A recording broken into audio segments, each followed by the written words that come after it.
Hello, and good evening from hot and sunny Singapore.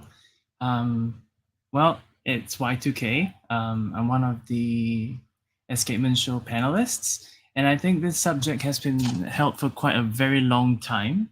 But it came today as an idea, and I thought because while I'm still fresh on my memory, and my train of thought is moving, I decided, I think, why not let me jump to the subject of, the Rolex watches that I would recommend if I was a Rolex collector or die-hard Rolex collector.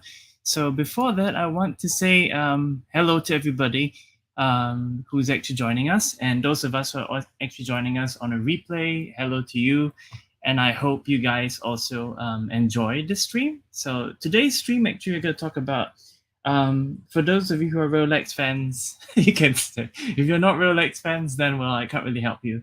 Then I have been told that my voice puts people to sleep. But if it helps you sleep, then well, then may it help you sleep well then. But anyways, so the first part we're going to have a brief introduction about myself.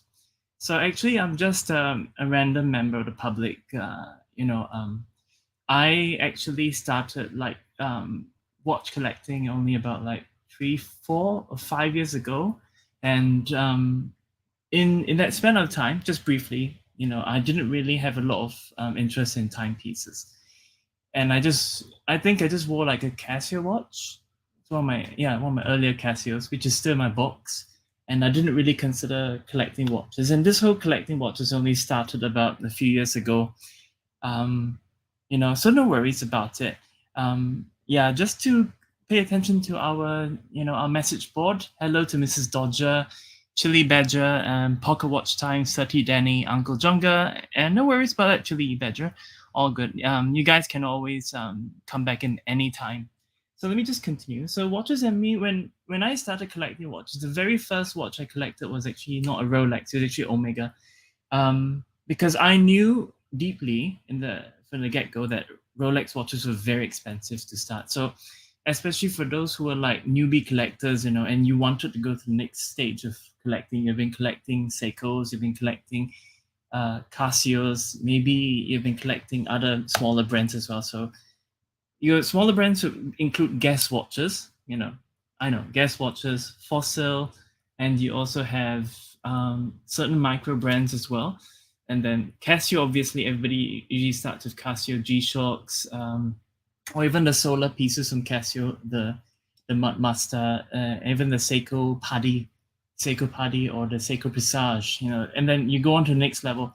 For me, when I started watch collecting, I felt that Rolex pieces were very expensive. So just to get going with today, I will show you guys the very first Rolex I got. I didn't buy this one. This was a hand-me-down watch.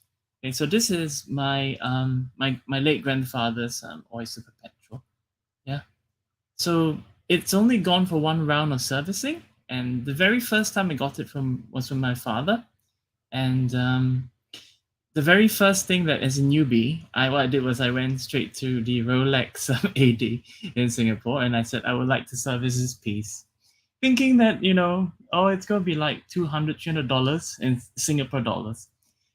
And within 2 weeks, I think I got a call and they said that they wanted to change. I think, was it the crystal or something?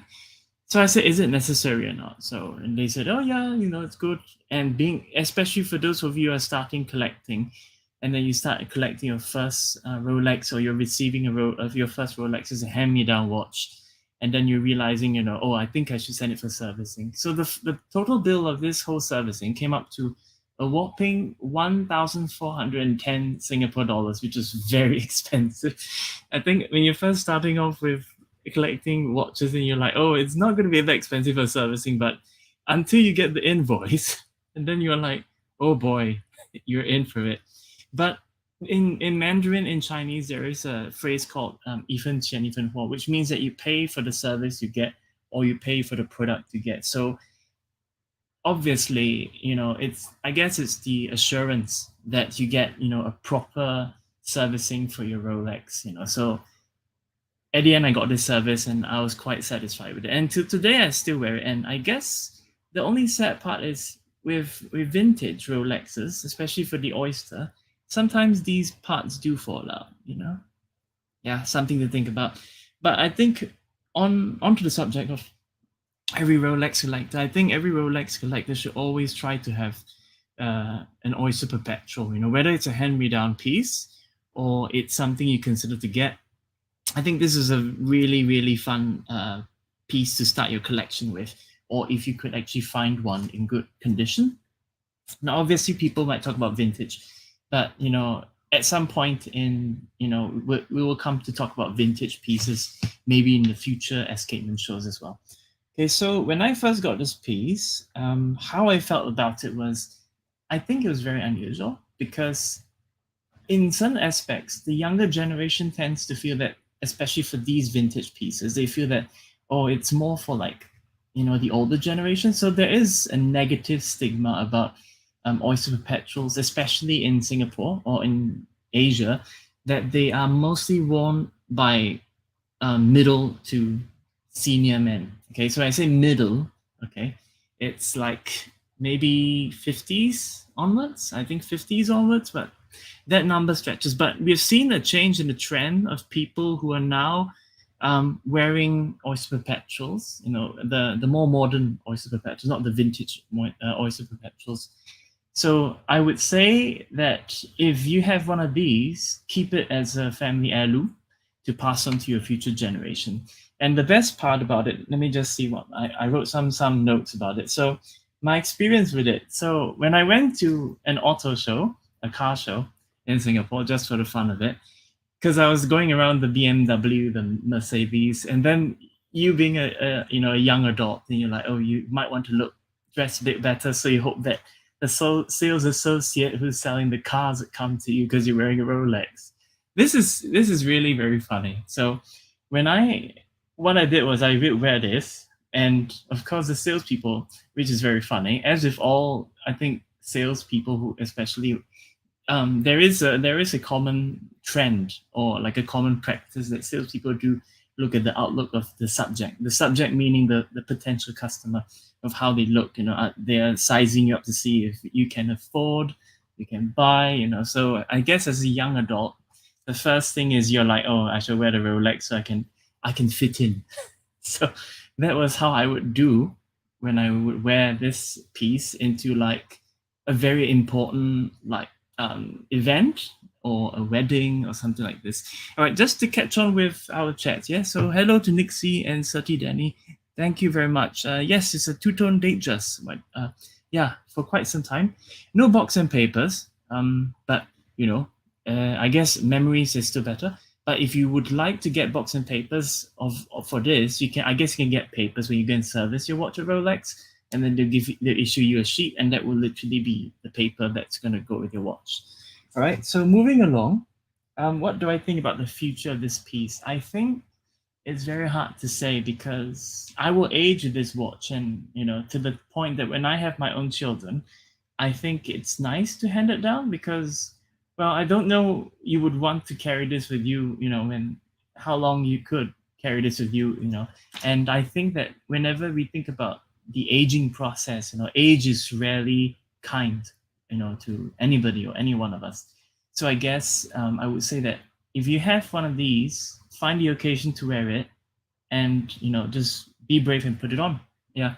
And just to let you guys know, in the future, I will be doing together another episode whereby we try and find out what kinds of clothes you can wear, and I will be doing a live changing of clothes. Well, not in front of camera, but off camera, and come back to show you like what kinds of clothes can actually go well with what kind of watches. So stay tuned, and our fellow Escapement Shows panelists with more great content to share with you guys. Okay, so let me move on to the first Rolex I bought with my own money. So the first Rolex I bought with my own money, that was the hardest question. You know, I guess as Rolex collectors, you consider what should I buy as your first Rolex? You come into some money, or you have saved up, you know, and you're thinking, all right, let me go for the cheapest Rolex. But this is a very normal way of people who think about purchasing the first Rolex, because you're not having 100 grand on hand. You know, unless of course you win the lottery, or you somehow sold off stocks or something, and then you decide to take that money, buy a Rolex piece, or buy another brand.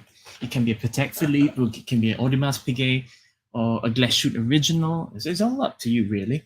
So the key thing, I would say that you kind of take a gauge, and you gauge what can you afford with the budget you have. So this is just me, Y2k, just sharing with you the affordability of where you should consider on getting your first Rolex. Yeah.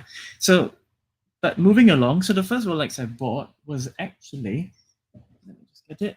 Yes, so I got the James Cameron one. I don't know if you guys can see the color. Yeah.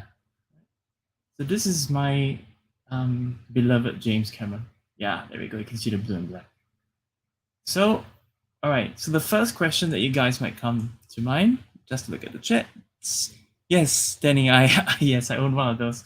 It was from my late grandfather, the Datejust. So this piece, I got it. Obviously, you guys were asking, did you get it from the AD or did you get it from the grey market? Yes, I got it from the grey market. Why is the number one thing is that if you went to the AD, all of you who may have went to AD, you know that you're gonna have a lot of difficulty just marching into the AD with your hard-earned cash or the money that you save, and then you say, oh, I want to get a Rolex straight away. You're going to be put on a waiting list. Unless, of course, you're going in with someone who has got a lot of connections, or a parent or relative who's actually got really, really good relations with the AD. Now, do I approve of such practices of being put on a waiting list? Not really, because I feel that, especially as a collector, it's the same. You buy something, you want it right away, but it's just normal to think that way. So for me, why I chose this, because I felt I wanted to be unique from the rest of everybody else. So I came into a little bit of insurance money that when the insurance expired and it's been paid for a while, and finally that money actually allowed me to buy. I did my sums and numbers, so I realized that I can actually get not just one watch, I can get two watches. So the first watch I really, really wanted to get was actually the Speedmaster, the Sapphire Sandwich, which I actually got it from a second-hand guy who was selling it with the box, with the loop, with everything. So this one, okay, was more of a secondary choice. And I came across like, okay, I bought the Speedmaster. Now I'm going to come and talk about, Rolex. So I finally thought about it long enough. And I was like, you know what? After seeing Submariners, Air Kings, Yacht Masters, and then I went with the Deep Sea. So the choice of going to Deep Sea is because I felt that it was really a very comfortable piece, and it was really like the Mount Everest to me, in my perspective, was the Mount Everest of, the hardy watches. Yeah. Ooh, it's a bit tight today. So I'm just going to put it on. So this is my piece. Yeah. Don't mind that. That's just a burn I got about 3 weeks ago. Yeah. So this is my wrist. This is the James Cameron Deep Sea. So of course, it was my very first Rolex, and I think that till today I still never regret. There were times, and I thought about selling it, but I knew that if I sold it, if I sold it, I would be regretting that decision, because I think whenever you spend your money, your hard-earned money on your first Rolex, your very first one, especially when you buy it with your own money, there's a lot of sentimental value. There's a lot of, a lot of thinking that went into it. Yeah. So that's about me. Okay. So these are my two Rolexes in my collection. Yeah. All right. So that's my late grandfather's watch, which became my dad's watch, and then now it becomes mine. And this is the one I bought. Yeah. So let us move on to different Rolex pieces, which I would consider for you guys to think about, and just to say hello to Bufaris. Okay. Yes, and of course, yeah, let me see. Welcome, gents, all of you, everyone who's watching, welcome. Thank you for coming and supporting as always. And even those of you watching on replay, hope you're all well so far. All right, so I'm going to go and cover. What I'm going to do is I broke it down into a few categories. Let's talk about maybe aviation Rolexes, racing Rolex, diving Rolex, and then the Rolex for the office, and maybe for the starter collection, right? So let's just march into that. I hope not to take up too much time. So let me see, just one moment. Let me share my screen. Welcome to Amateur Hour, as always. Right. Okay. So we're at the Rolex website, and let's just pay attention to one thing, is that we are looking strictly at pieces that, let's say, okay, hypothetically, let's say that we can get from the AD if we can, okay? So if you guys are thinking about, how about the gray market? So the gray market is going to be a bit different because they're going to have other pieces. Yeah, so now I've not been to the Rolex website for a while, so let me just get myself attuned. Okay, so for the aviation piece, I know people have actually talked about the Air King, right? So my thoughts on the Air King is I think it's a very simple watch. Okay. Now I would say that the Air King is really good, especially for those of you who like the big bold font and numbers, right? And it's a lot more simple. It's simple, and of course the pricing is definitely very different. But I think for aviation piece, there are two pieces that are really ranked well. And I think for the hardcore Rolex collector, one Air King should be good enough. So particularly this Air King, which I'm looking at right now, would be one that you guys can consider. Now, in terms of, okay, let's talk about monetary wise. Okay. So if you had sufficient money and then you were thinking, okay, I want to get an aviation timepiece for Rolex, but you can't get, but you want not just the Air King, but you want another option. So the other option that I would go for, just give me a moment. Let me just check something. Excuse me there.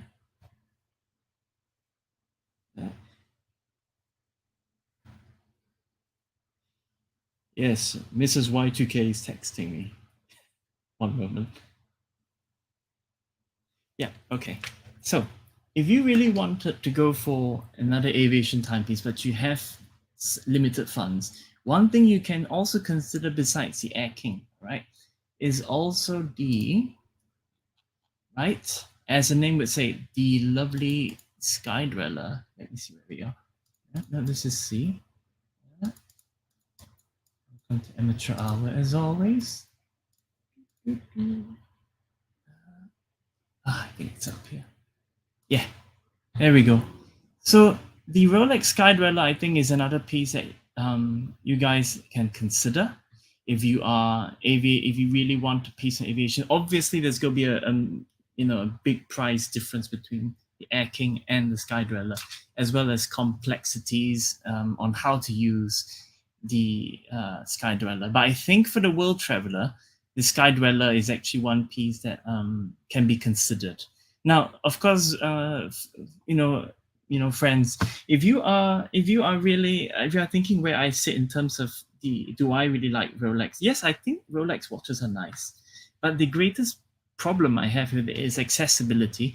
When I say accessibility, it's about purchasing. Purchasing, is it easy for you to purchase? Can you just walk into an AD and buy it? And are you subject to the market fluctuations of the prices, which obviously most of the time Rolex pieces don't really depreciate, they only appreciate over time. So I guess, all in all of us hope that the prices would get to a point where we're all comfortable and that we will be able to make the purchase we want and all those things. So there are different iterations and versions of the Sky Dweller. Yeah. So the Air King to me was quite all right. Obviously, because if you are limited by funding, you're limited funds, but you still want to be a collector. So the question would be, should you save for an Air King or should you save for a Sky Dweller? This is one question I put into my notes. I think that if you feel that now, if in your mind, you are thinking the Sky Dweller is on as a priority, right? Then I say keep your money, get the Sky Dweller.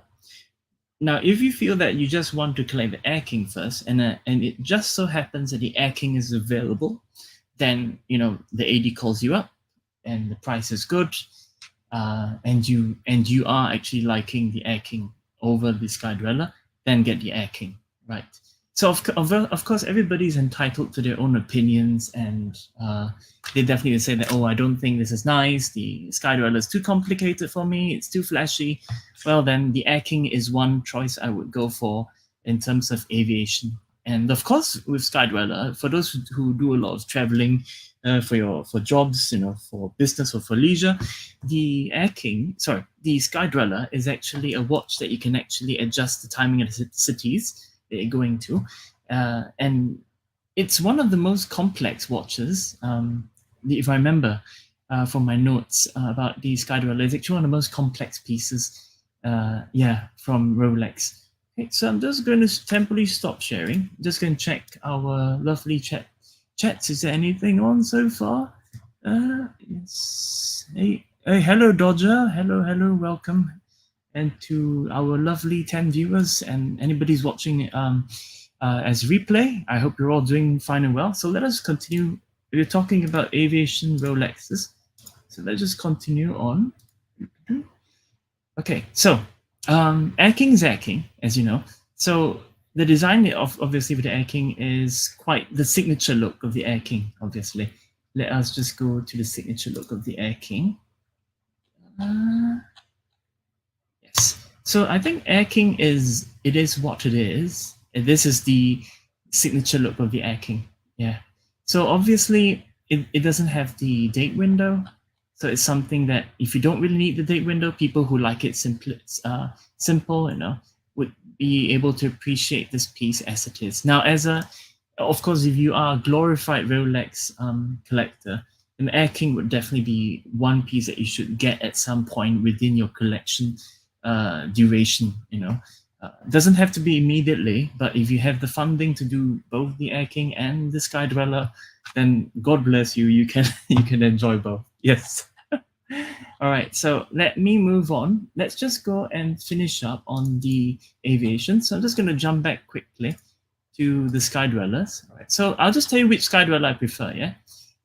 Now, I think that Sky Dwellers are unique, and there are actually quite a lot of different colors, right? But overall, I always felt my favorite Sky Dweller would be this one. Yes, the two-tone. Yeah, I think especially with that much, why my reason for choosing this Sky Dweller is because of how much is happening inside the dial. You've got that inner dial, then you've got the little red marker, which tells you, is that the month? I think it's a month. Right, and then you've got the date, all right, and then you've got so many things happening, and with the fluted bezel and everything. I think that if you're spending good money, go with this one if you feel comfortable. At the end of the day, it's not me wearing it, it's you wearing it. It's your choice. So just remember, when you make the choice for your Sky Dweller, choose one that really rings the bell to you.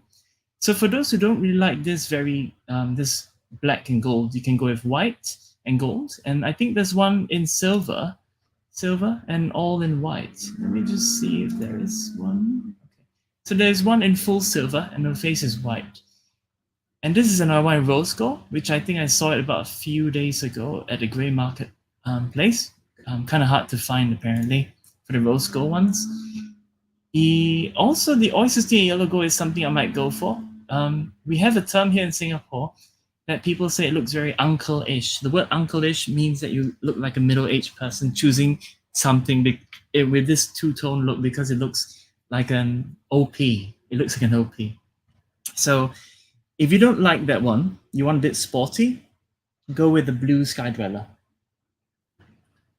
The oyster steel and white gold with blue face, and and of course, there's a question before I forget. The question you might ask is Jubilee bracelet or oyster. I think it really depends on the watch face, okay? Because now, for example, if you have this center one, this Sky Dweller with the yellow gold and white face, I think with this full gold, it looks pretty. It looks very nice, right? Now, if you are running with the blue, right, obviously with the oyster bracelet, it looks different as well. So realistically, the choice of bracelet, Jubilee or oyster, is entirely up to you. And I would say, as hard as these watches come by, pick the ones that you feel comfortable with. You're wearing it, all right? Okay, so let's move it along. All right, so we've finished talking about the aviation pieces.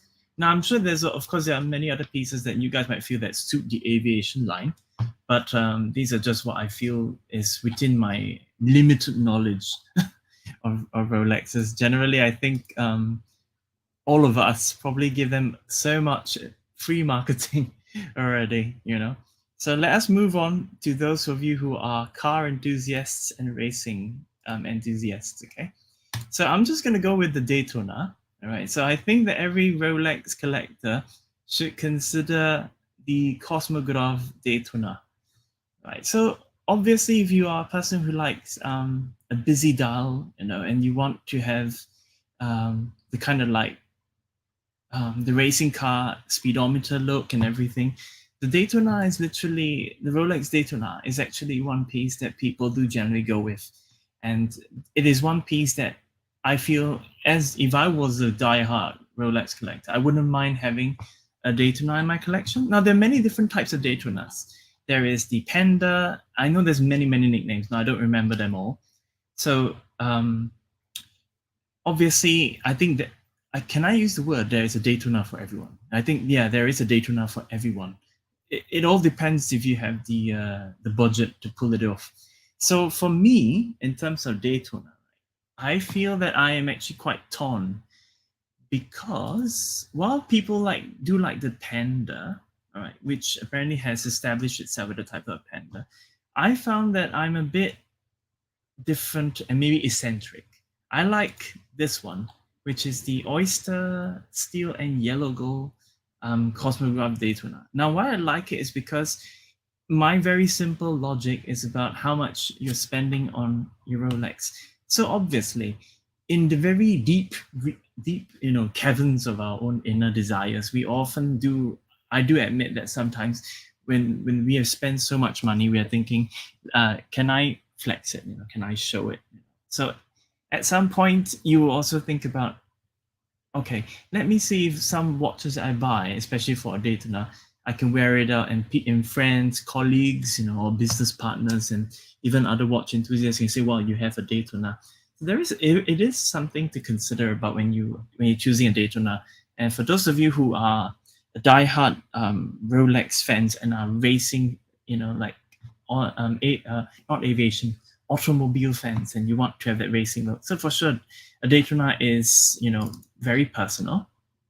Okay, that's how it looks at night. Yeah.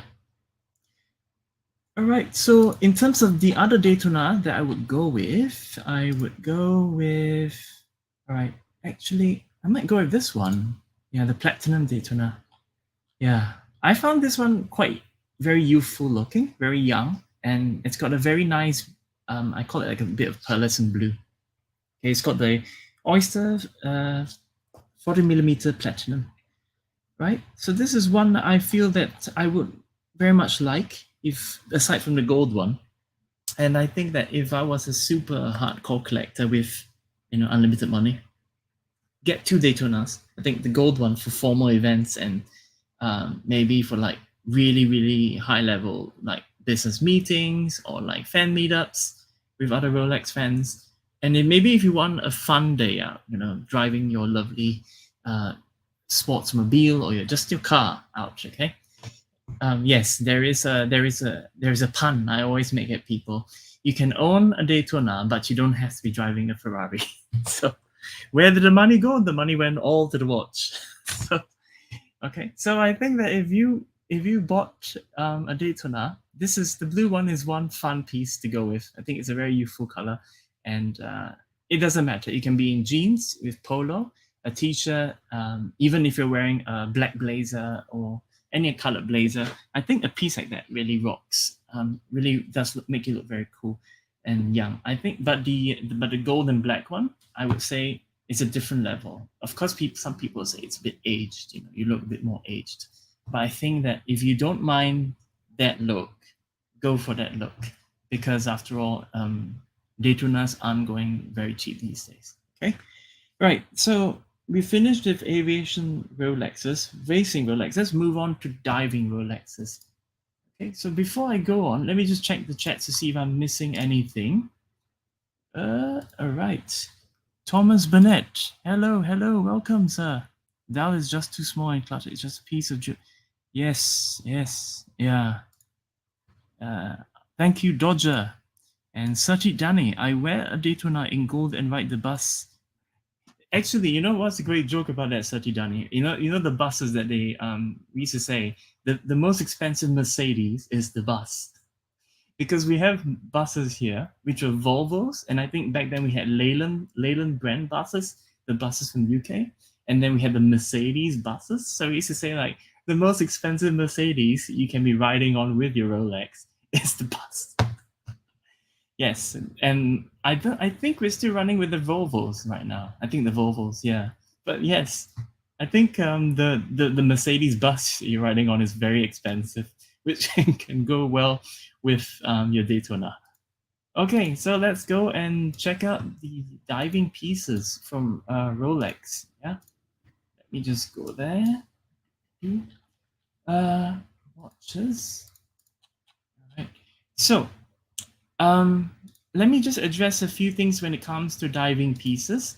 Now, since we're at the diving piece, I think especially for people who are just starting off their collection, they may be thinking, what should I go for? Some people start with the Oyster Perpetual, okay, because I believe from my first experience at Grey Market, a lot of Oyster Perpetuals are very easily available, especially after the when the borders were open and the pandemic was in full swing, lockdowns everywhere, and people were losing jobs.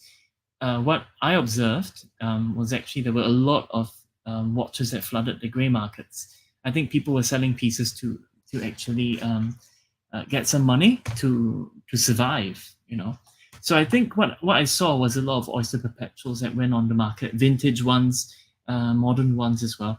Now, of course, the other piece, now that we're on to subject of diving Rolexes, was Submariners. Now, a lot of times, whenever people ask me about Submariners, I always say that when you buy a Rolex, and if some people said, this is where we will talk about the one and done piece as well. So the one and done piece, a lot of people do say that because number one, let's think about durability, and then water resistance and all these things. Now, if you do own a Daytona or a Sky Dweller, anything what else, a GMT as well? Yes. So let's not forget the GMT Rolex. And so with those pieces, let me take one example for the GMT. So the Rolex Pepsi GMT. So that particular piece with the Jubilee bracelet is also very hard to acquire. So the question becomes, if you want to get your very first Rolex, a subby, okay, a sub, or a submariner, as terms go, is really one piece that people would go for. Now, in my office, which is somewhat of a corporate setting, subbies are actually quite common among high-level management and directors. So I think over the years, we have seen many submariners that came about. So just to have some honorable mentions for those of you who are Rolex fans, you've got the Smurfs, you've got the Bluesies, and you've got the Summit, you've got the Starbucks, you've got the Hulk. Okay, now obviously the ones that I mentioned, like the Bluesy, the Smurf, the Starbucks, what else was there? So you've got so many of these special versions, okay? And I think the hardest thing is that when you're collecting, you're thinking maybe I should go for the Hulk and all those things, because some people might have a special affinity towards a specific color. So at the end of the day, what I have noticed is some people do come back. When I use the word come back, they return to the origins of the Submariner, a very standardized Submariner of they have two choices, date or no date. Now, this question of date or no date did come up quite a number of times with friends, with watch enthusiasts. Should you buy the Submariner with date or no date? And not to forget the question of ceramic or pre-ceramic. So there are questions that you need to consider when you are collecting a Submariner, or you're buying a Submariner as a Rolex one and done piece. Ceramic, pre-ceramic, or do you want to go date with no date?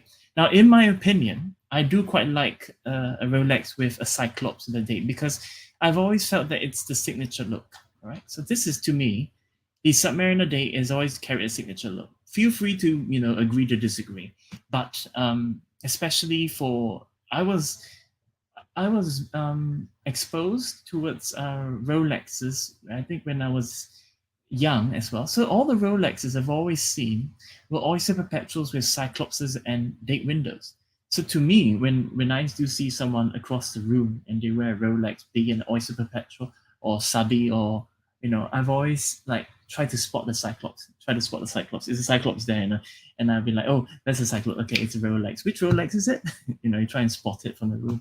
I think as watch enthusiasts or collectors, you're like, I'm itching to know what Rolex that is. Now, obviously, if you go for interviews or meetings with friends, or you're meeting your boss and all these things, especially for those who are watch enthusiasts, you're like trying to see what your friend or your boss is wearing. So therein comes a time where when we talk about Submariner right now, I would say this is the issue I had when I was first buying my Rolex. Should I buy a Subby? So I went with the Deep Sea because I wanted to be different. But obviously, if there is financial constraints, then you go with what you can go for. Now, would I buy a Subby at some point? Yes, I would, just not right now. Until I probably find my favorite Submariner. I do like a bit of color with my Submariner. I know that the black is the classic, the signature look of Rolex Submariners, but I think that the bluesies, okay, and maybe the Smurfs might be a bit unique as well. Now the Hulk and the especially the Hulk. Now the Hulk is an acquired taste because it's full green, and the feedback that I have heard from friends and acquaintances is that it is difficult to match, especially. So if you imagine a Hulk, okay, it's full green on the bezel and the watch face, and obviously not the bracelet, obviously, but then you kind of have to think about how you're going to match it, because it's the color, But most importantly, if you are a collector, if you can get a Hulk at a good price, I think as a Hulk, definitely, as a collector, you should consider the Hulk as one piece to buy and just collect it. Yeah, because I guess these are pieces that you'll probably never see come by again. All right. I will also touch on the root beer. All right. So let me just get my thoughts in order. Okay. So in terms of the newer Rolex, before I move on to the, what was I going to say? All right, before I go on to root beer, so I know that there was the Gmt Master 2 launch, which is this one, just for those who are collectors, yes? Now, obviously, for a collector, you definitely be like onto this because, as a collector, it's normal that you want to get one piece for all, you want to make sure, like, the simple phrase from Pokemon, gotta catch them all. So a simple thing for Rolex, gotta have them all. So with this piece, I have seen it in real life at a grey market shop. I think it was about what, 39,000 Singapore dollars, 39,000 or 40,000 Singapore dollars, which is very expensive. And the fun part was everybody was wearing the subbies the other way around, just to get a feel of it. With the Cyclops is on the left, the crown is on the left. But as a collector, I cannot dispute that this is one piece you should get. But the thing is, I would say, as a person who likes unusual pieces, the sky is the limit. Go for this if you feel comfortable to buy. All right, now let's move on to the root beer. Let me see if I can just pull up the root beer. One moment, ladies and gentlemen. Let me pull up the Rolex root beer. So what the Rolex root beer in its own is something that's interesting as well. Let me see if I can pull it up. Here we go. One moment. Let me share my screen. Share. Right, before I do that, let me just check the chats if I miss anything. Uncle Zonga, I prefer the date. Yes, absolutely. For the signature look, definitely, Yeah. Not to forget, Chili Badger. So tempting there's the well-aimed Daytona something. Don't let the spotters see you wearing that. All right. We emphasize so much on watch security these days, safety and security on your precious timepieces. Not owned a date sub, but so can't really compare in the real world. Love my no date. Okay, yeah, well, it's really like up to you really. I don't need the date, but just prefer the sets. Just personal choice. Yes, collectors can go both ways, date or no date, pre-ceramic or ceramic. But of course, collectors have often fought over like, oh, I must get the pre-ceramic because pre-ceramic's heritage. Oh, I like the ceramic because. So there are the reason about the pre-ceramic and ceramics because of the question of people with pre-ceramics feel that when they get like there's one narrative. The narrative is that when they got the pre-ceramic and they got scratches and dings on it, they felt that it carried character. The watch had something to tell, the patina, the character. For example, a Pepsi, okay? Then you had like patina, you had scratches, you had dings, you had dents. They felt that it carried character. Now, for those people who are like, oh, I want the ceramic ones, it's very different because the ceramic ones, people just feel that they want to be able to have the watch looking pristine condition. Now, what would I go for? It's very hard to say because I do baby my watches a lot. So I feel that if money permits, I get both ceramic and pre-ceramic. Now, which ceramic and pre-ceramic I go for? Good question. So I would say that I would go for the Pepsi, both pre-ceramic and ceramic. I think I call it the vintage Pepsi because it looks very vintage, especially those with the patina. Yeah. And then the more modern Pepsi. Right, let's go. Uncle John got black goes with everything. Very flexible, absolutely. Can be casual, can be formal, anything. Let's face it, unless you're aware of the date, there's the most. The no date has better symmetry. The date version is practical. The cycles lens as the giveaway to spotters. Yes, very, very true. Thomas has raised a very good point, especially for spotters. This is about the question of safety and security when it comes to maximizing safety and security of pieces. Obviously, the Cyclops is a dip giveaway. Yes. Plus, the sub exploded in the Masters when the date was introduced as it brought the Submariner into the workplace and boardrooms. Yes, very much so. Yes, it was the staple.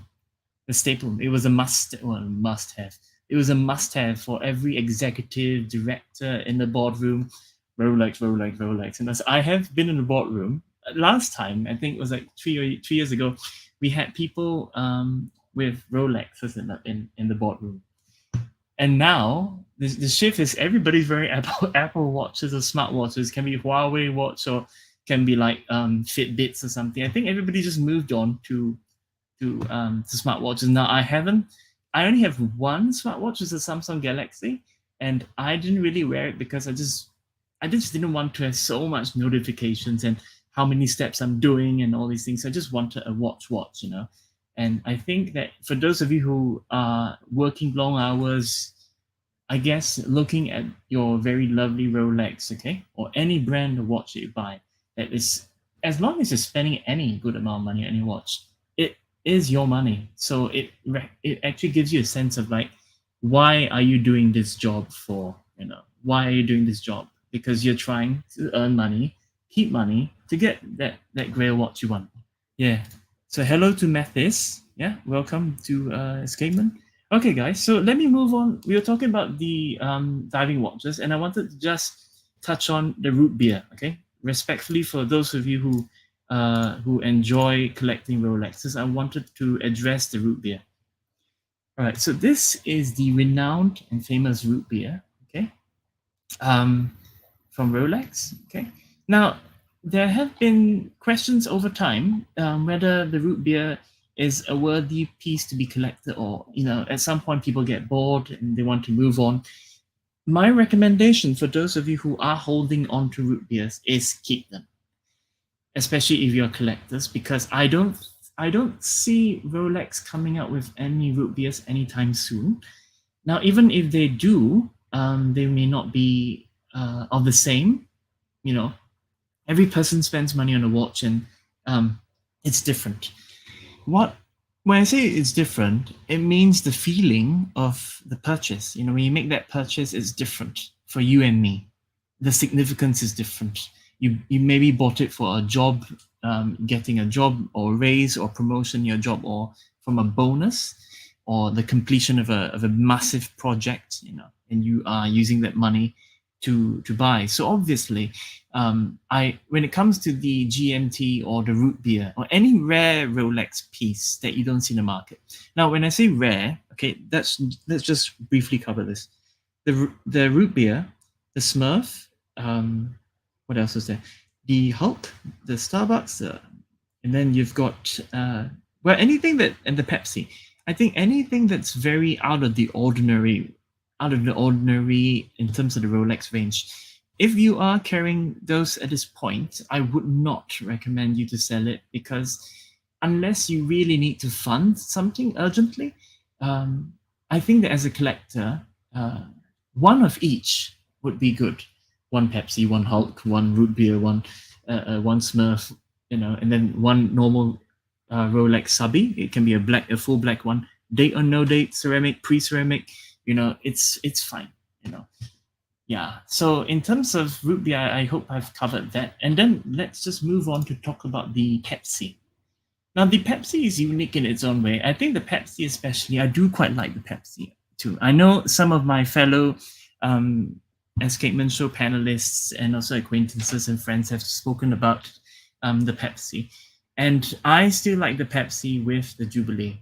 Yes, for those who are like, no, we must have it on Oyster. No. I tell you one thing, okay? If you don't believe me, go, if you have the opportunity to see both, one with Jubilee, one with Oyster, put it on your wrist, take a picture under good lighting. And then if you don't want to buy it at that spot, go home, consider it. All right. And then come back maybe when you still can, and then make that decision whether Jubilee or Oyster. Now, I find that obviously this is very subjective, but I do quite like the Pepsi, especially on a Jubilee. It just looks unique. You already have 50-50 on the bezel, blue and red, okay? And this is a GMT Master too. All right, so let's just remember that you already have a very unique piece, and that Jubilee bracelet just takes it to the next level, you know, takes it straight to the next level already. Yeah, so but this is just my thoughts on it. Now, some honorable mentions is obviously the Batman, okay, which, before I do forget, now this is where you see the newbie me without the much indulgence of knowledge in Rolex pieces come in. Okay, so I think the Batman and the Batgirl are also honorable mentions as well. Has the Batman ever reached out to me? You know, like appealed to me? Not really. Has the Batgirl appealed to me? Not really. I think the Pepsi is really the one. But as a collector, you know, Batman, Batgirl would be nice to have in your box if finances are suitable and are working in your favor. Then go for it, because after all, I guess these pieces are just one of a kind.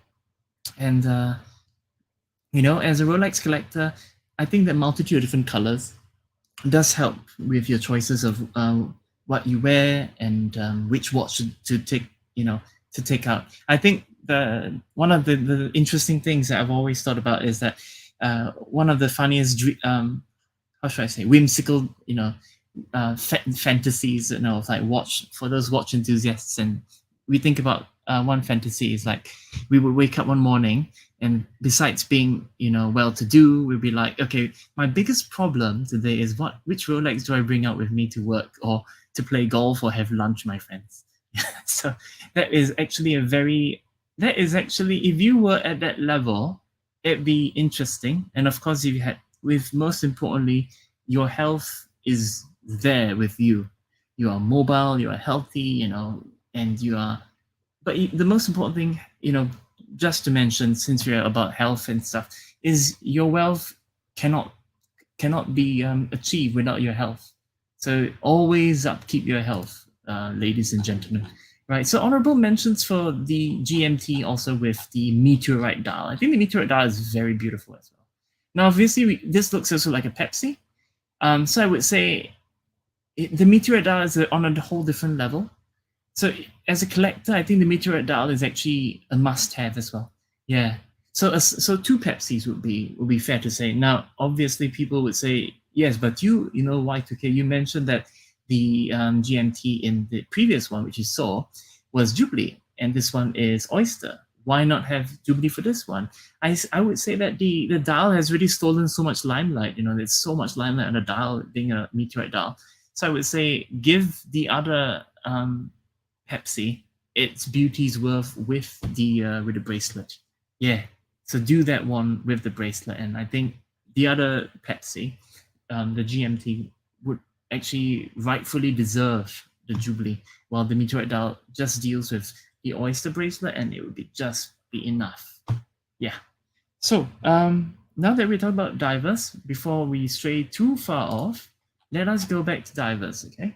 So we've talked about the submariners, all right. And then we've got the sea dwellers. My favorite subject next is the sea dwellers. Let me see if we can pull up the sea dweller. All right, sea dwellers, where are you? Here we go.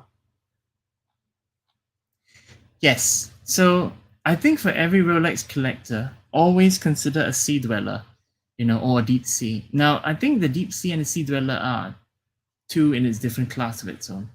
They are beautiful and unique, but everybody who I've always interacted with always said that I like chunky monkeys. Yes, I do like chunky monkeys.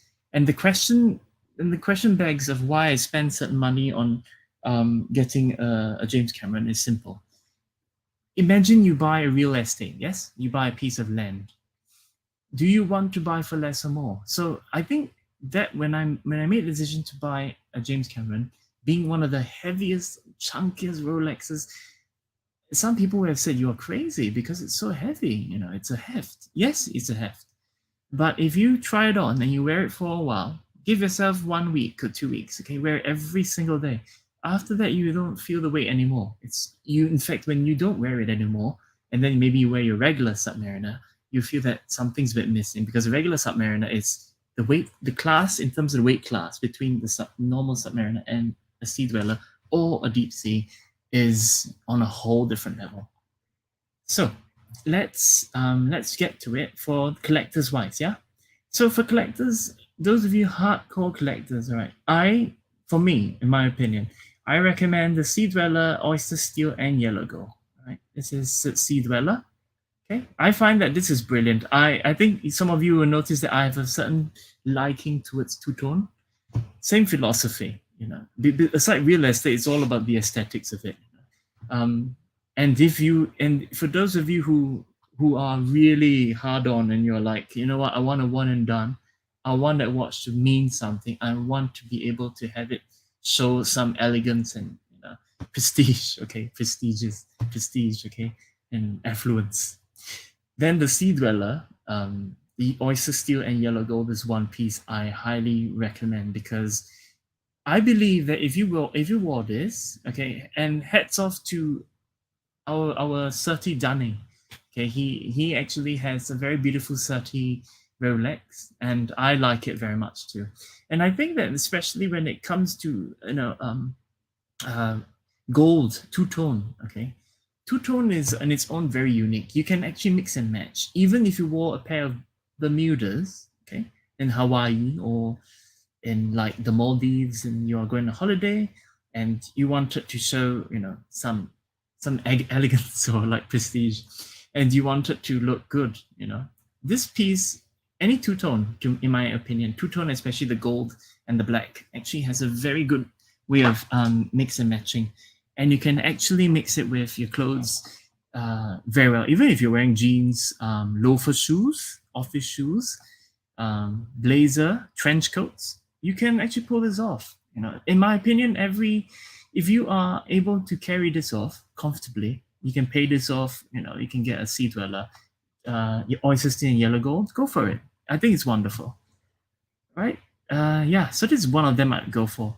Now I'm a bit prejudiced because when it comes to timepieces overall, I do quite like that they have strong endurance and durability. So if you want to call a one and done, a Sea Dweller, even if it's just let me just go back, yeah? Go back one. Now, if you got the standard Sea Dweller, the one with the red text, I called it the red text, okay, because of the red word. Now this one. if you got this as a one and done, it's fine. Okay.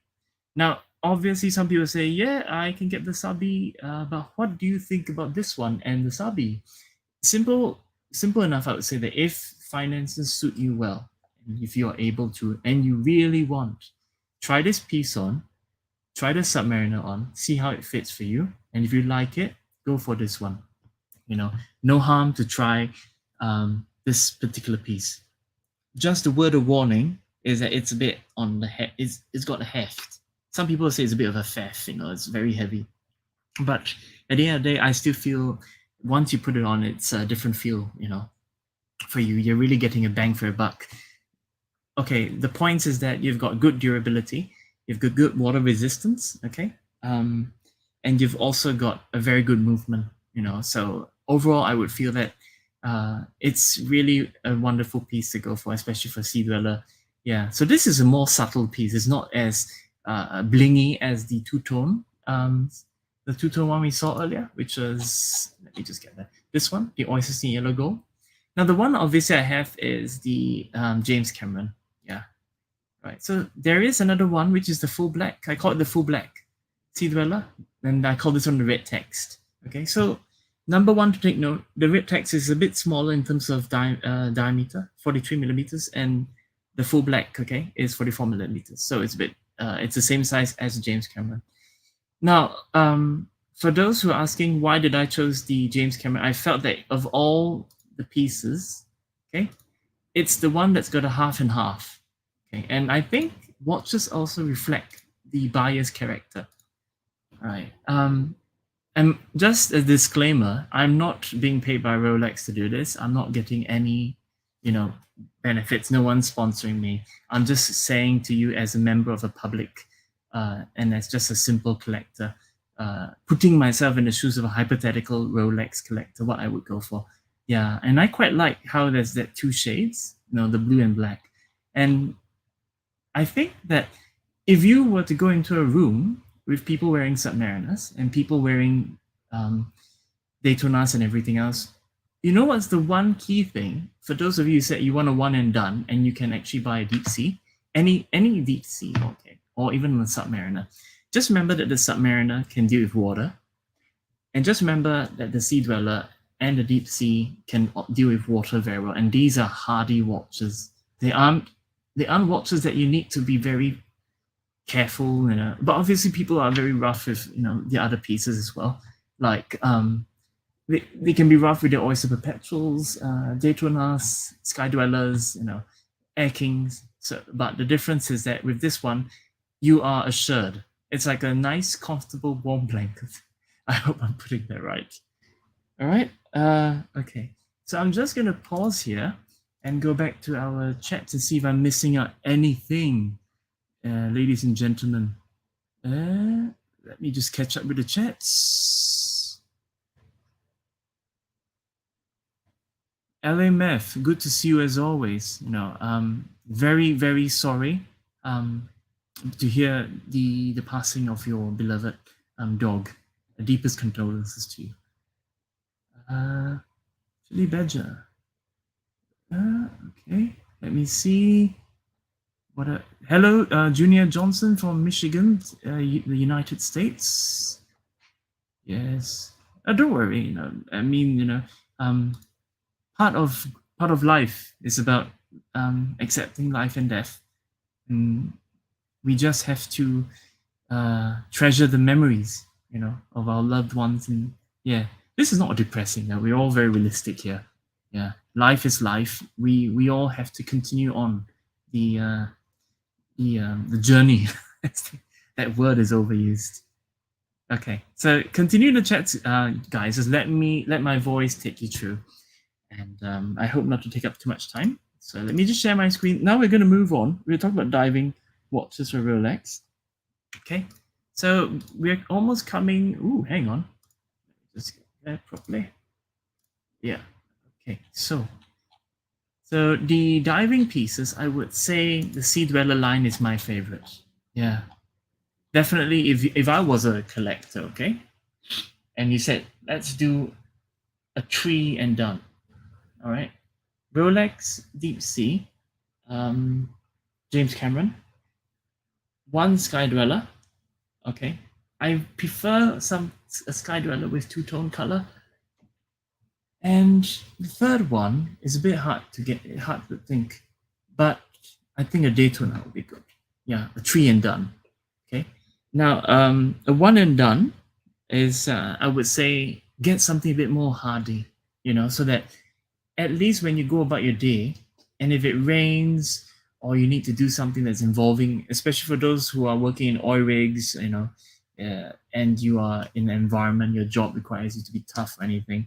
Yeah, you want to have a piece that you can feel reliant on. You can have the reliability, So I feel that the Submariner line, as well as the Sea Dweller line, are two of the categories in Rolex I always feel that Rolex collectors should always pay attention to.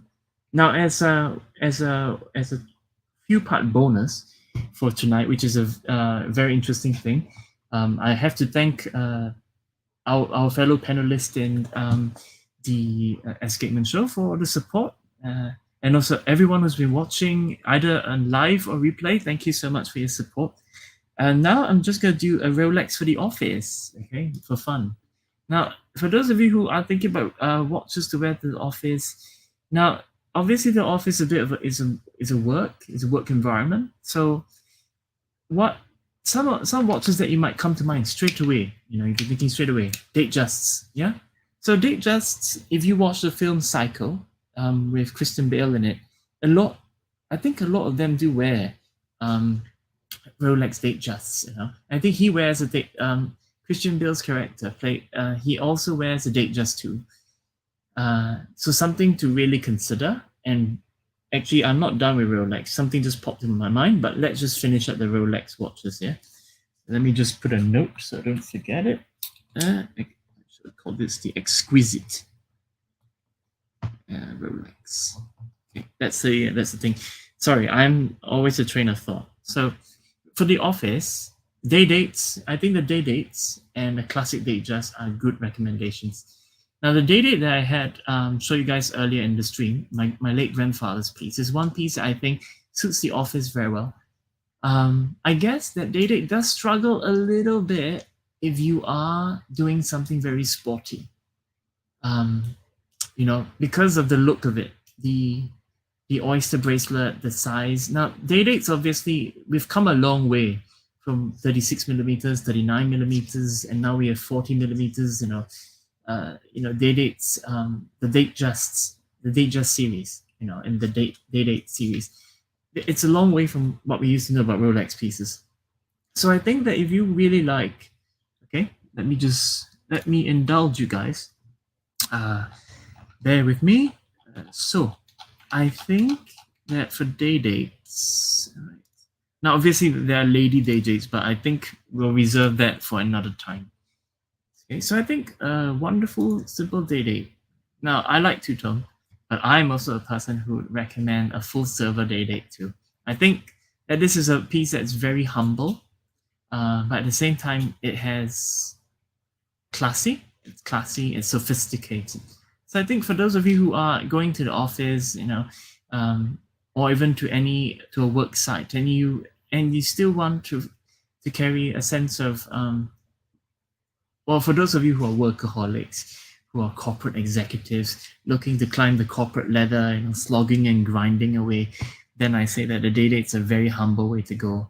Fluted bezel, and the Oyster bracelets, and some, I think, with Jubilee bracelets too. I think you can customize this to become a Jubilee too. Yeah, so I think that the day date is one piece to go with. Now, obviously, there are many, many versions of the day date. You have got like the ones with the diamonds and the ones with the Roman numerals are diamonds. And I think I do like those with the Roman numerals. They do feel a sense of going back in time, a retro feeling, It doesn't feel, I think the modern day dates are more suitable to the newer generation. And I think every collector, Rolex collector at some point would like to address and cover and definitely want to go with the day dates, and get a feel of it as well. Yeah. So That's my perspective on the day dates. You know, they used to call it like is it the Rolex present? Now, correct me if I'm wrong, guys. I'm not the full expert on Rolex. Just because I always think that too many people cover them, and it's very rare that I talk about collecting Rolexes because I'm more of an Omega fan. So there you go. Confessions of Y2K. I prefer Omega over Rolex because I just think that Rolex gets so much marketing, way too much marketing already. Me, you, everybody, marketing for them. They've got enough marketing already. Yeah. So let's move on to talk about the Datejust. I think the Datejust is another classic piece for Rolex. If we compare this to the vintage pieces or the pieces that your parents have gifted to you as sons and daughters, I think they're great. Just keep the service up, keep the maintenance up, and make sure, top tip, make sure you get the ADs to contact you if they need to switch out anything. So don't just send it for servicing and just let them do whatever they want. Every single thing that they need to do to the timepiece, you as an owner must be aware what they're gonna take in and take out. Because maybe you want to have the classic hands, the crystal, no polishing and all these things. Very important things to take note of. Yeah. Let me just get a sip of tea. And the tea tonight that I'm drinking is actually from Yorkshire Tea. Okay, it's Yorkshire Tea, the classic one. So for the Datejust, I always feel that for Datejusts, right? This is between you and me and guys who are listening. I find that the bracelet that suits as well is always a Jubilee. Don't ask me why. It just feels better. It looks better. It feels better. I guess because for some of us, you feel that it connects you with your lineage, your family lineage. That watch came from your kin. So I think that you might feel that you want to have that connection. So I think, especially back in the day, despite people saying jingly jangly and all these things, but I still think that the day dates and Datejusts look much better with Jubilee bracelets. The Jubilee bracelet can be two-tone, it can be a full silver, still looks brilliant. And I think that this is the more modern Datejust these days. Yes, with the what do you call the dial inside there? Yeah, it's almost like it's got I call it like the sea waves. I don't go too much technicalities in that. Like it looks like sea waves inside there, a raised dial, and but I always think that as Datejust come and go. A classic Datejust is always doesn't matter about the now the watch face to me doesn't play too much, except for the ones with the diamonds is a bit too much. But I think the one with the simple, with the vintage look, it's still good. It carries itself with a sense of history. Yeah, it carries that history. All right, so let me just go back and check out what other pieces go. Okay, heads up, the Air King can also go as a Rolex piece for the office. Okay. Yes. All right. Yeah. Oyster Perpetuals, Datejust, Day Dates. I feel that these three. Yes, the Air King. Before I forget, the Air King can definitely go to the office, right? Because I think that the Air King, Datejust, and Oyster Perpetuals, our watches are very subtle, but they're very classy and very elegant. They are in a class of its own. It has heritage. It carries the looks of heritage. The keywords here: heritage, history, classiness, style. That's obviously people you're seeing like this Cellini, and you're wondering the Cellini can go to the office feel of it. I would say yes and no, but as a collector, it would be a mistake if you don't have a Cellini. If finances permit you to have a Cellini, because I think the Cellini, even in the past, the Rolex Cellini is also. Do you guys remember Christopher Lee, who played the Man with the Golden Gun? I think he wore a Cellini, a gold Rolex Cellini, the Man with the Golden Gun. So I think those Cellinis back then, to the Cellinis we see today, there's so much evolution from then till now. And I think that if you, and people say, dressy watches, what is when you think about it, dressy watches, the key word that comes to mind is leather straps. Many times, dressy watches must have leather straps. So I feel that if you are a person who likes dressy pieces, the Cellini is a good way to go. Now, obviously, you've got rubber straps for the Sky Dwellers, the Yacht Master. Okay, those you can go with it. Now, some of you might be wondering why I'm not talking too much about Yacht Master. Let me share this very newbie mistake of mine. When I first saw the normal Yacht Master and I saw a Sabi, I thought the Yacht Master and the Submariner were the same watch. Boy, was I wrong. Okay. So finally, the old Y2K decides to go and open the website and the Rolex book and read, and now finally understands, okay, they're two very different watches. Okay. And not to forget, okay, I have one now we've talked about the category for Rolex for offices, all right? So we'll reserve those questions if you have questions for the end of the stream. So the exquisite, okay, I have a special category called the exquisite Rolex, okay? Now, why I call it exquisite Rolex, there are a few Rolexes that fall into the exquisite class. Now, when I say the word exquisite, what are the categories, the elements, okay, that, or the criteria that falls into watches that can be considered exquisite, all right? So you guys can play the guessing game with me, all right? So let me tell you mine. Right, so let's start from the left, okay? So with the exquisite class, no. Okay. Datejust, maybe yes and no, 50-50.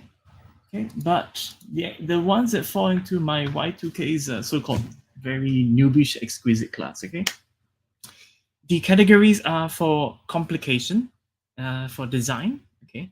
They have to meet the criteria of complication, design, aesthetics, all right? Then I would put them into the exquisite class. So the exquisite class, one of them is the Sky Dweller. Now, it doesn't matter which Sky Dweller you go for, it's still within the exquisite class because of the amount of complication and the usefulness for its, let me call it a subdial, all right? And then the next one is Daytona, because of I think the Daytona has so many versions and iterations. So it's something I would call the exquisite class. And no, Sabis don't fall inside there. Sea Dwellers don't fall inside there. Milgauss, to me, right, the Milgauss and the Air King, I feel are somewhat like brother and sister. Yeah, but obviously, and let's not forget the Explorer. Okay, I feel that they are the Milgauss, Explorer, and Air King are really a tree in a class of one class, where I would say it's more of the so-called a bit sporty, especially for the Explorer, but at the same time, the Milgauss and the Air King ride along in the area of where I would say a bit more formal or casual formal. Yeah, when I use the word casual formal, it's more like for dressing. Yeah. Yeah, and let me see. Okay, and where is the lovely? Yes, so the Explorer, yes, does fall into the. I always said the Explorer and the Milgauss and the, what was that one? Air King, yeah, do fall into one unique category on its own. Where is the one that I was going to tap? Before I keep forgetting that piece. Let me see. I can find it. Never mind. Let us take a short break and go and check out our chats while I get this up and running. Yacht Master. Yes. So, as we're talking about exquisite class, yes? So, Yacht Master 2 Rolex. Yes. Yacht Master 2. Where are you?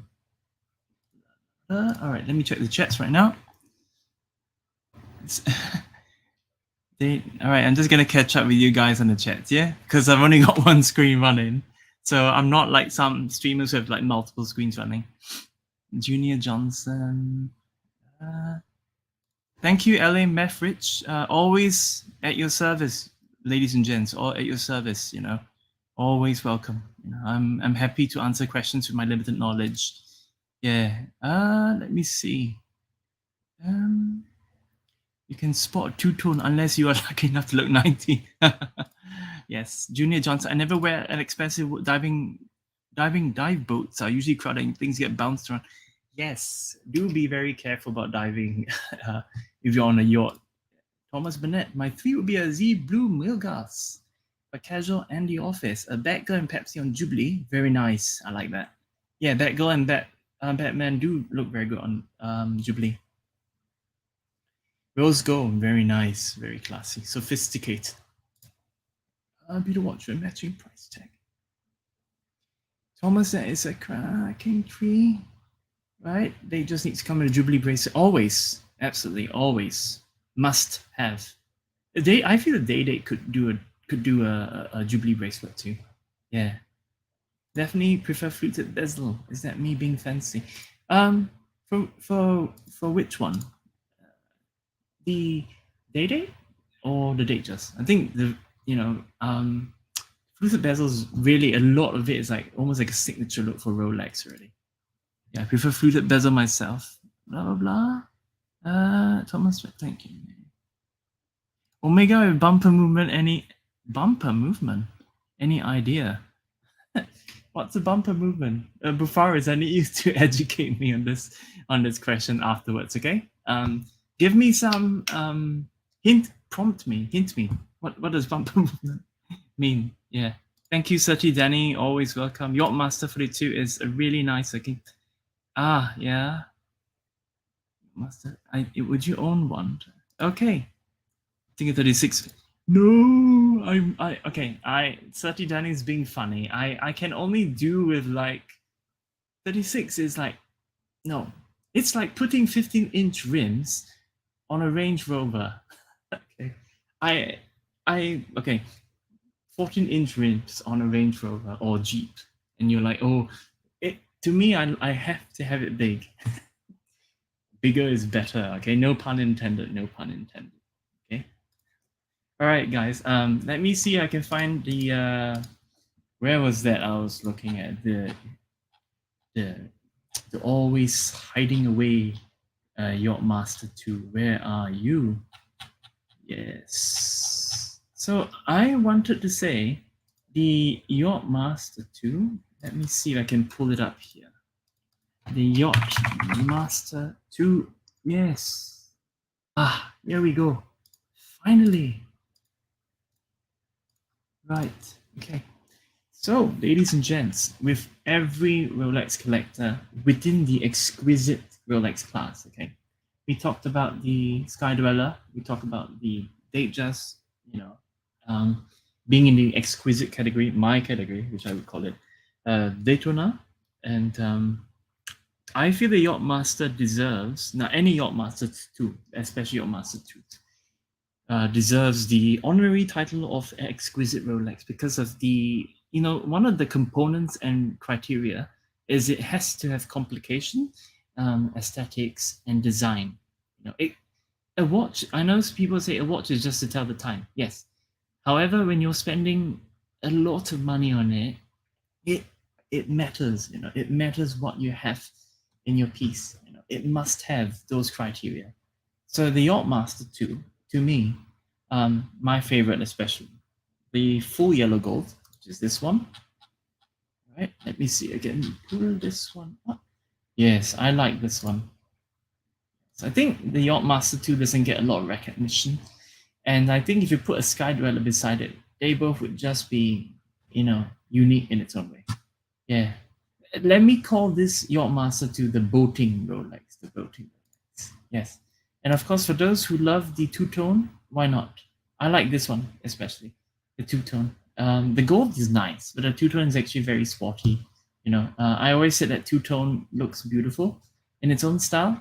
Yeah, and people who ever did, would like to say, oh, would Jubilee bracelet suit the Yacht Master 2? No. Jubilee bracelet, I would always say, is reserved for okay, not to be selfish. It's not reserved, but it's kind of like suited to go with only some Rolexes, not all Rolexes. So with especially of this kind of diameter for the piece, yeah,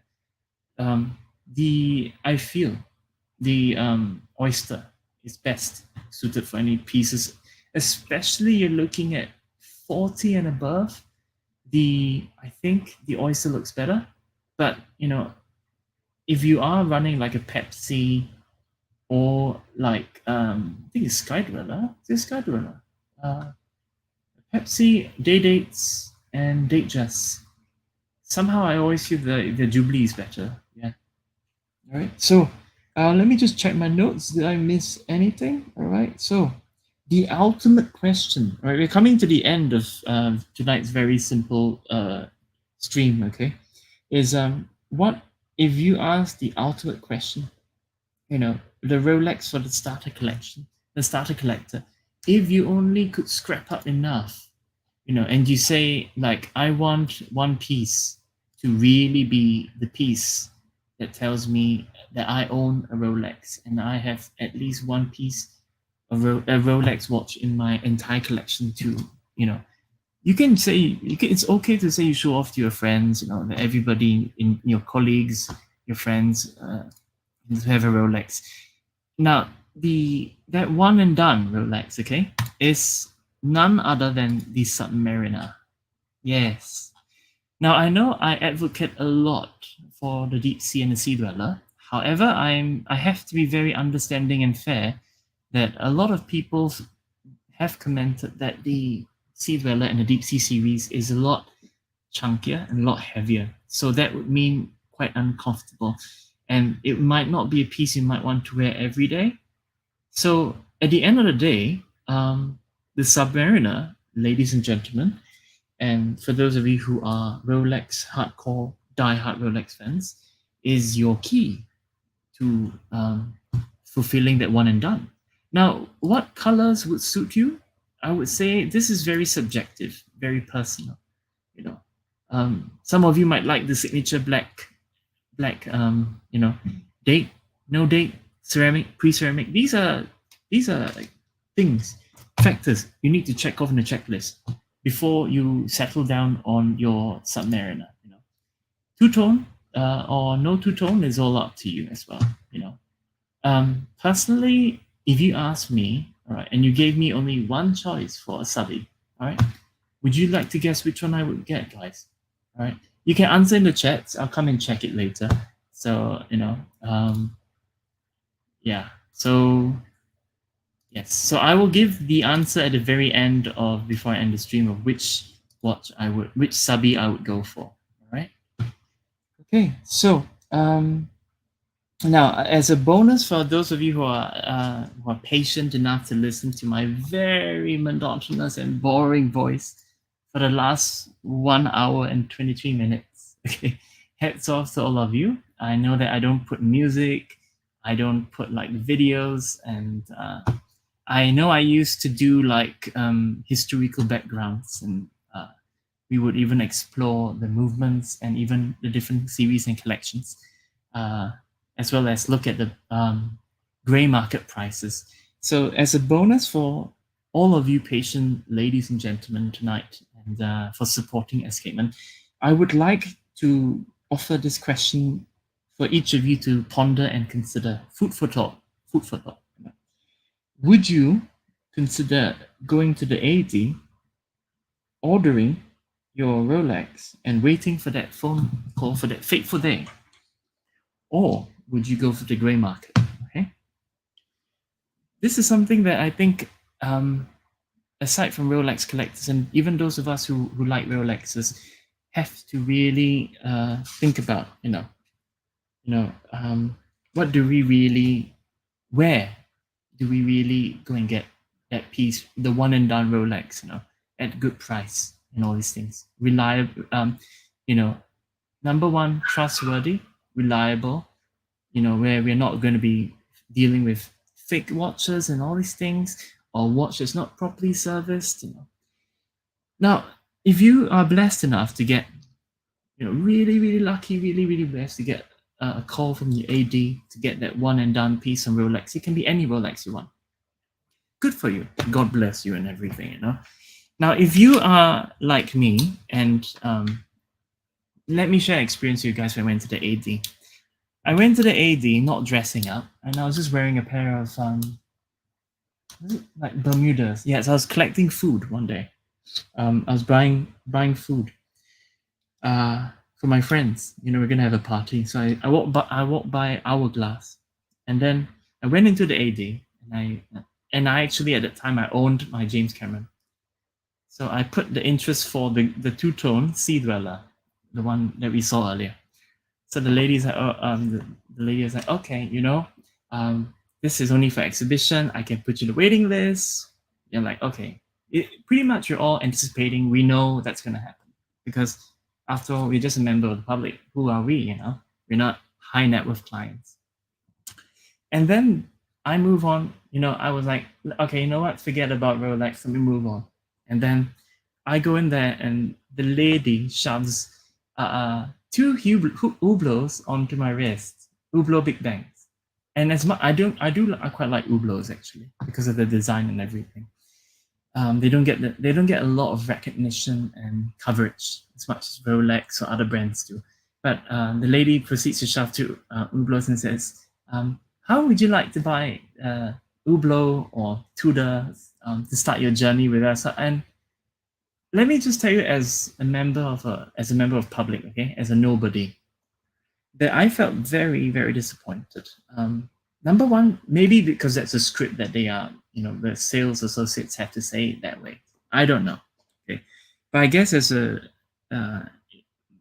I guess when you're dealing with potential customers, whether you size them up the moment they walk in, whether they can afford it or not, to me, if I ran my own AD, every man, every woman that steps in is a potential customer. It doesn't matter if you're dressed in slippers, Crocs, shorts, bums, or like wife beater. There was this local comedian. Okay, let me just share a bit of extra. Who went into a shop. Okay, a local comedian, a Singaporean comedian. Actually, he's a comedian, but he's actually a trans. So he's now a she, by the way. So she says when she goes into the is it the LV shop, okay, or the Hermes shop, and the person was looking at, sizing out everybody that's coming to the shop, whether they can afford it. And she was very disappointed that she had the capability to buy it, but no one came to serve her. Everybody, she was just being like, just the sales assistant just stood there and like looked at her like, huh? There are other customers and they got the service. Now of course I guess this is something that all of us will have to deal with at some point. Being members of the public, we don't look like we are affluent, and all these things. So the greatest part of that joke is that the Indian, that comedian is Indian. So she said, "Don't see that I cannot buy your bag now. Okay, when I come back the next time, I'll take a big bag and I'll put 10 cents in it. You go and count." So that was the greatest joke ever. Don't think that I can afford it. I'll take a big bag full of coins, which is worth, like, for example, the bag is worth like $20,000. You put $20,000 worth of like $1 coins or loonies. You put it there and say, "Okay, you go and count." Yeah, that's just a very simple joke to share with you guys. Yeah. Okay. So as I promised, I said that the subby was my one and done, right? So have you guys thought about which one I would get? I'm just gonna stop sharing and so I can see your chats. Let me see. Right. So Bufaris, Rolex Gmt Master 2, one and done watch. Good choice. I like that piece also. Very beautiful. Yeah. 36. Classic big eyes, not that depends though. I'm a bit, how should I say?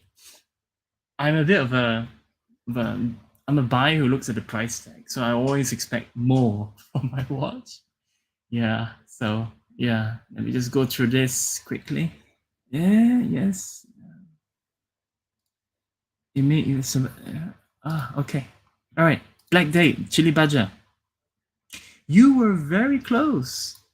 Okay, my one and done as a subby, okay, is the Oyster Steel and Yellow Gold.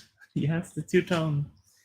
Absolutely. Now, I think the two-tone is fantastic. I understand some people like discretion, subtleness. Fair enough. All fair arguments. You don't want to attract the attention. For me, I think that if you're going to spend like, okay, so we can see here it's 20,290 Singapore dollars. So I would say that for sure, if you feel comfortable with this, go with this. But I would definitely choose this as my one and done piece for Rolex. If I had only money to buy the subby, yeah, then this two-tone would be my go-to piece. All in all, it's because it's unique. It's got two colors over the Hulk, over the Starbucks. Um, you know, even I think the meteor dial, because I always like to be able to see the watch face clearly. One glance, one twist of the wrist, I can see the time. That's what I want.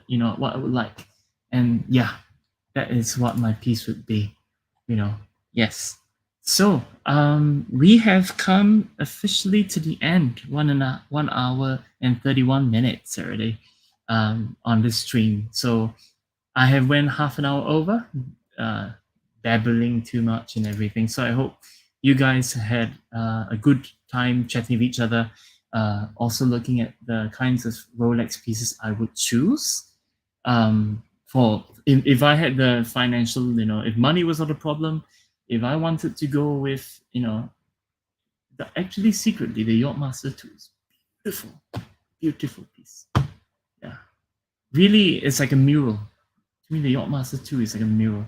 As much as people say it's complicated, it's a mural. It's very beautiful. I like it. Yeah. So, as with this, I would like to close tonight's stream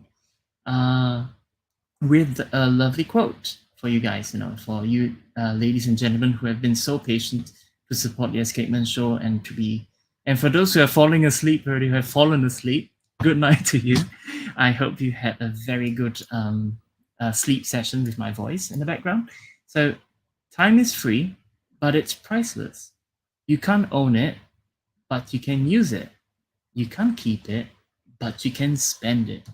Once you've lost it, you can never get it back. Okay? So just remember this quote: time is free, it's priceless. You can't own it, but you can use it. You can't keep it, but you can spend it. And once you've lost it, you can never get it back. So Harvey Mackay wrote this quote. And last but not least, as a public service, okay, to all watch collectors, whether you're owning a Casio, a gold Casio, or even to a Patek Philippe or Richard Mille, okay, always be very mindful of your watch security. I think it's very important that as streams come and go, we all of us would want, as members of public, you own property, you own watches, you would always lock your car, right, when you go in the car park. Same thing. Where you're going, you should think about the environment where you're going to go before you wear the timepiece, And obviously, always be smart about where you go. The simple phrase for watch security is low crime doesn't mean there's no crime, And it doesn't matter if you're in Singapore or you're in Dubai or in the US or the UK, where crimes can happen at any time. You should be very smart about where you show your watches, how you display your watches. This includes when you're drawing money from the ATM too. Just because there's a camera at the ATM, it's not going to stop the thief from coming after your cash. So you have to be very, very smart about even your timepieces as well. Okay, so I'm going to just finally check on our lovely viewers.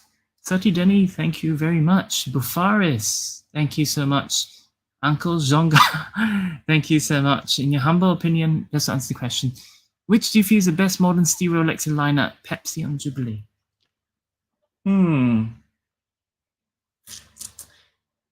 Steel, eh? If you say steel, right? I go for the Sea Dweller line. Sea Dweller, yeah. because it's hardy. You know, it's I feel that it's hardy. You know, yeah. Let's quickly do a Q&A. Yeah, it's hardy.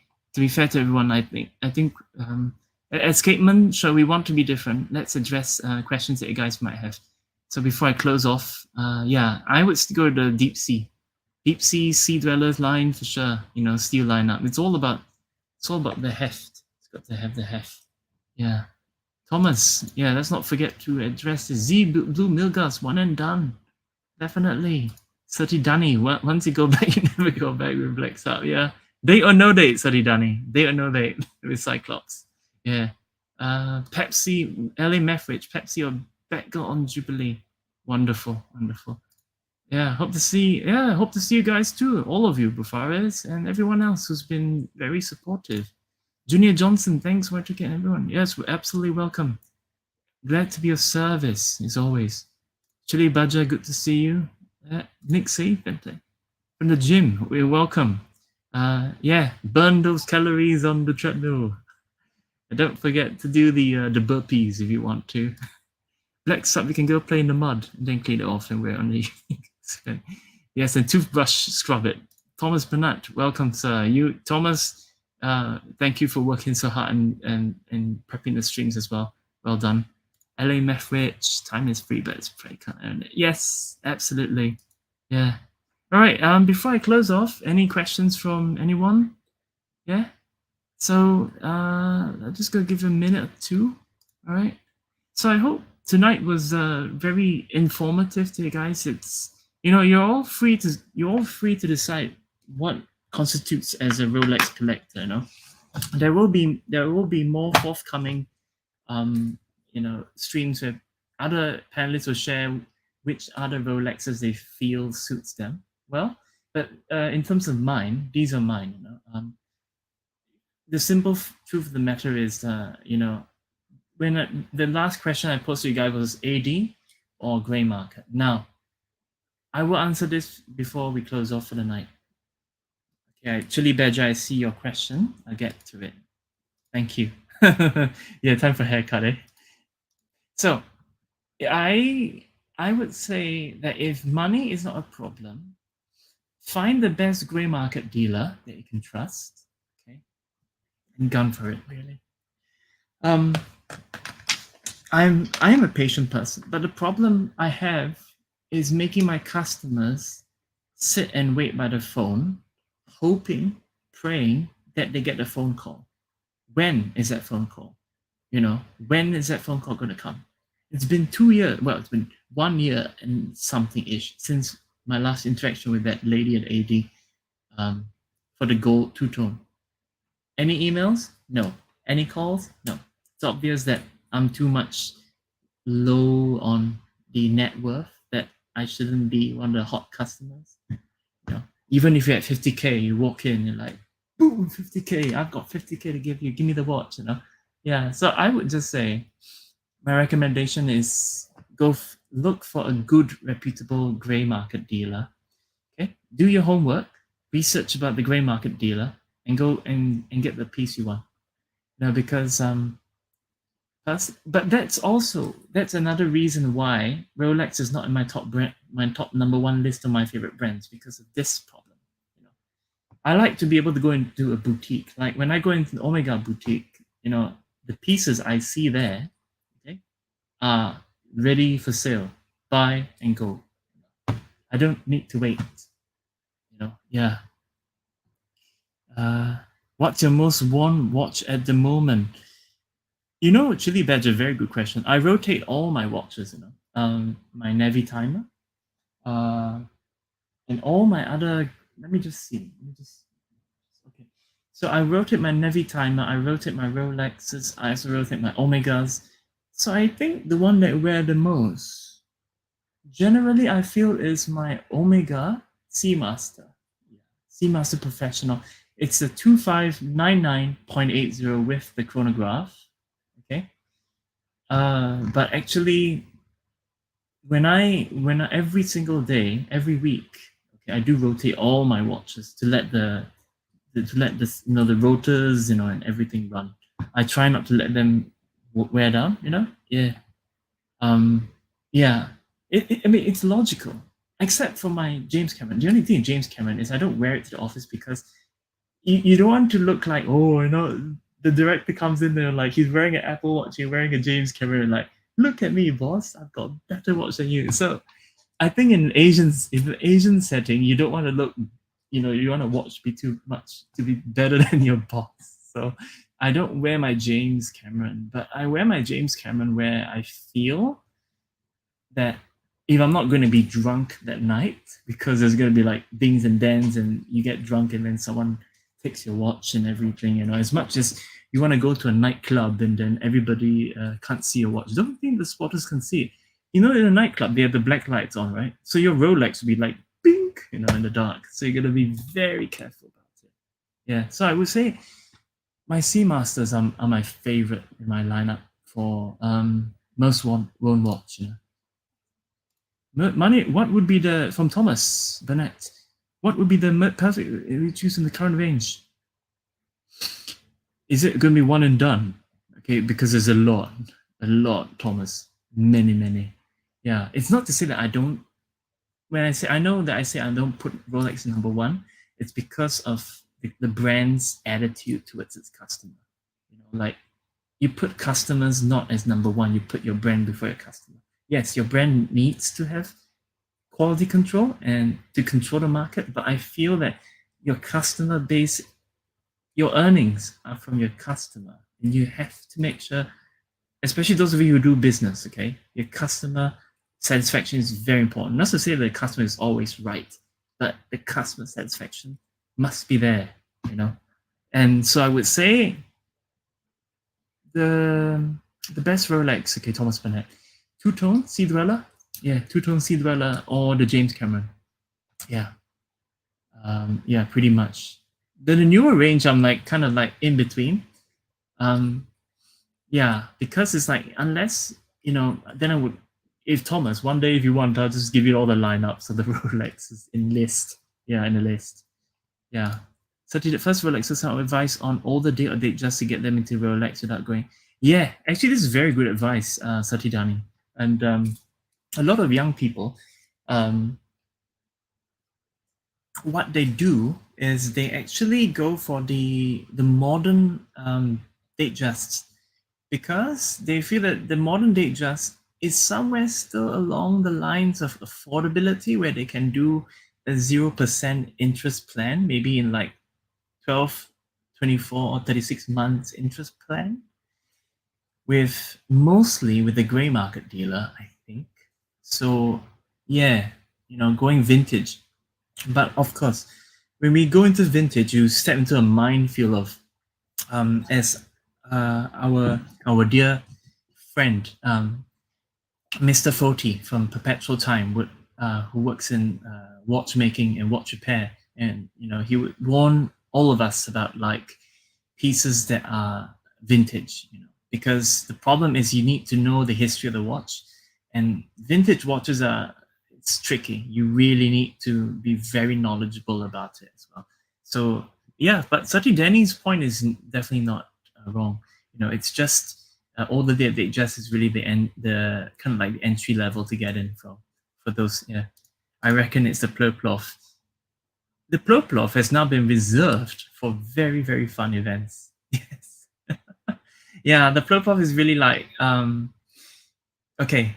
I have to give credit to Paul Thorpe because he bought so many Ploplofs that it's got me like wondering like maybe I should have spent more money on Ploplofs, So because I think, and the sad part is the Ploplofs are no longer are discontinued. So it's very sad. Because Omega's having a new lineup, and I had wished that they really Omega invested time and money in a new generation of Ploplof. Doesn't have to be a whole line; it can be one or two. I would have done that. I would like take my money now. I would save up and go for the next version of a Ploplof. I would. Signature Flatland. Yes, my 1, 2, 3, my 4 Hamiltons. So I've got the 2 Venturas, the XL Hamilton Kaki, and the miniature Ventura. Yeah, don't flex the boss. Yeah. You don't want to flex the boss. You might not get your bonus. Don't outwear your boss. Flippin' Zipper, welcome. Anyways, everyone. So thank you to each and every one of you who have been so supportive and have participated or even catch up with one another in the chat. I hope this is an insight into what I would choose for the Rolexes in my lineup. So on behalf of my fellow Escapement Show panelists, we want to say thank you very much and wear your watches in good health. And always be very careful about your watch security, where you go and everything. Low crime doesn't mean no crime. All right? Yes. Yeah. Your comments are really funny. Sorry. Yes. Omegas are interesting, on its own. In a room of Rolexes, you do stand out. You are actually the cool kid. Millennium Falcon, you can actually, that thing is just brilliant. Okay, of all the pieces to be the last thing I'll share about the Ploplof. The locking mechanism for the crown is amazing. Okay, the only thing with the Ploplof is when you're winding the watch, okay, you have to flip the watch the other way around. Okay, that's what the AD lady taught me. God bless the Miss NG who used to work in the Omega boutique in Iron Orchard. She taught me. She actually flipped the cloth around. That's how you wind it up and change the time. So yeah, realistically, yeah. Anyways, ladies and gentlemen, I hope tonight has been very fruitful to all of you. Until the next time we see each other, be in good health, stay safe and stay healthy. Wear your watches in happiness and health. Yeah. All right, ladies and gentlemen, 1 hour and 47 minutes already. All right, take good care. And I hope to see all of you next time. And thank you so much for joining us. And if you have any feedback, comments, inquiries, suggestions, please send your queries to the email that's been spinning below for the last hour and 47 minutes. And the Escapement team will get back to you. We could address your choices. Maybe you are stuck on a watch that you're not sure. And the next time when the show comes on, speak to us, and we can review it together as a panel or as a group. All right. So take care, everyone, and good night, everybody. Sati, Floodland, Bufaris, Nixie, Dodger, Thomas Burnett, Chili Badger, LA Methridge, Junior Johnson, Nixie. Thank you to each and every one of you. You've been brilliant. Flatland 99. Yeah. Good night, gents. See ya.